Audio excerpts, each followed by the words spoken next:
Queridos alunos, é com enorme prazer que a gente inicia essas aulas, né, do ensino remoto emergencial na disciplina de administração ambiental. Fiquei muito feliz com a adesão dos senhores. Eu espero que a gente possa, de fato, fazer um trabalho que seja válido, que seja importante, né, e que tenha muita qualidade, sobretudo com muita qualidade. A gente vai tentar fazer todas as atividades sem nenhum contato presencial para evitar o risco, né, e o contágio pela Covid-19. Bem, na unidade 1 a gente vai tratar sobre a evolução da questão ambiental. Então a gente vai analisar um processo histórico dessa questão. Como é que se deu esse problema, como é que nós chegamos até onde nós estamos. Então eu vou tentar fazer alguns vídeos, serão vídeos curtos, para tentar auxiliá-los nesse sentido, para de alguma forma situe os senhores nesse contexto.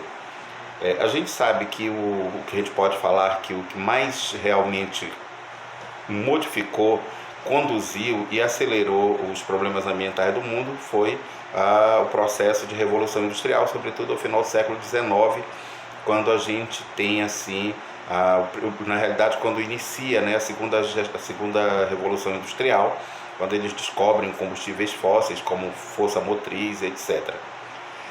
Isso tudo vem acontecer a partir da revolução industrial porque a gente vai mudar os nossos hábitos. Nós viemos de uma sociedade que havia uma divisão social do trabalho, né? As pessoas elas executavam uma atividade, tinham uma obrigação de depois formar novos profissionais naquela área.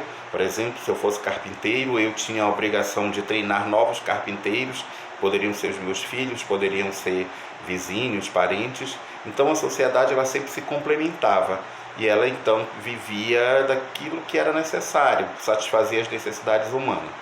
Com a mudança do feudalismo para o capitalismo, e aí sobretudo com o advento da Revolução Industrial, isso modificou. A gente deixa de consumir aquilo que precisa para satisfazer as necessidades humanas e começa a conduzir por escala, porque há uma produção por escala, então tem que haver um estímulo para que toda essa produção seja consumida.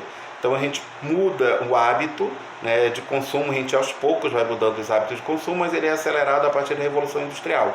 Então se eu tenho uma produção em escala, eu vou precisar de muito mais insumos para que esse volume de produção aumente, evidentemente, né? E se eu estou falando de capitalismo, quanto mais eu produzo, quanto mais eu vendo, maior é o lucro. Mas não vamos analisar a saída do sistema, mas a entrada. Então, quando eu estou analisando um processo em que o volume de recursos naturais cada vez maiores deverão entrar, evidentemente que vão começar a escassear com o tempo.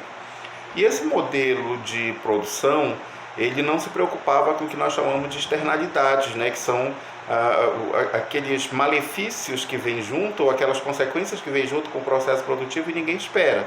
Por exemplo, quem vai preparar qualquer uma atividade industrial, ele vai, ao resultado, na saída do seu processo produtivo, vai sair um bem ou um serviço, mas junto com ele vem os resíduos.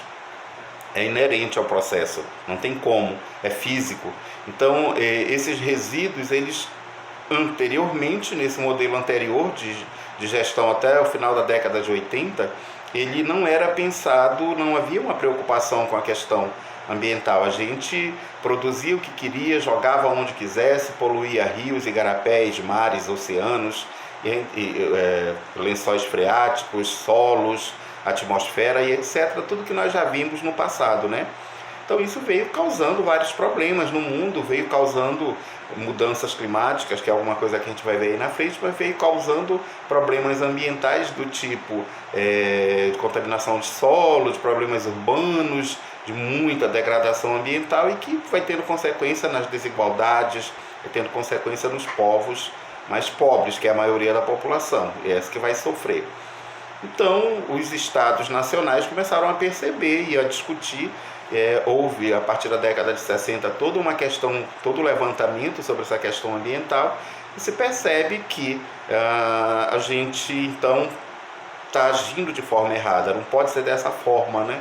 Da maneira como nós estamos fazendo. A gente tem que pensar nos resíduos.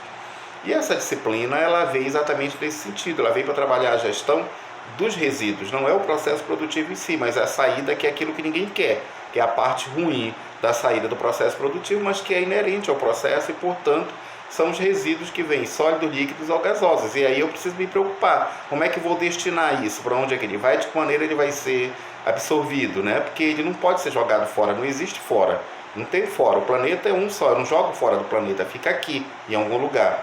Então vai causar o que nós vamos chamar de poluição. E aí os estados nacionais começam então a produzir uma legislação, né, e que para começar a intervir no processo produtivo, que nós estamos falando de uma época de liberalismo econômico, aquela a mão invisível, né?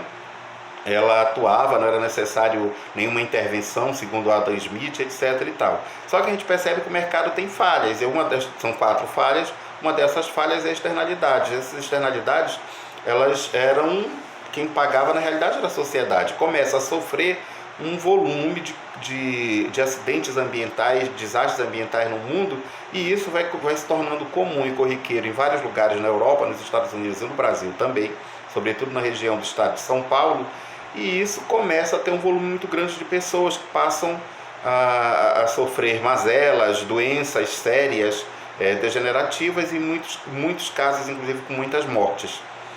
Então os estados, os governos começam a perceber que é preciso de alguma forma intervir. E aí vem toda uma discussão que começa na década de 60, se aprofunda na década de 70, e na década de 90, em 1992, a partir da Rio 92, que foi a Eco 92, a primeira grande... não foi o primeiro evento da ONU, o primeiro aconteceu em 1972 em Estocolmo, mas foi assim o grande marco, né, nessa evolução da questão ambiental, que aconteceu no Rio de Janeiro.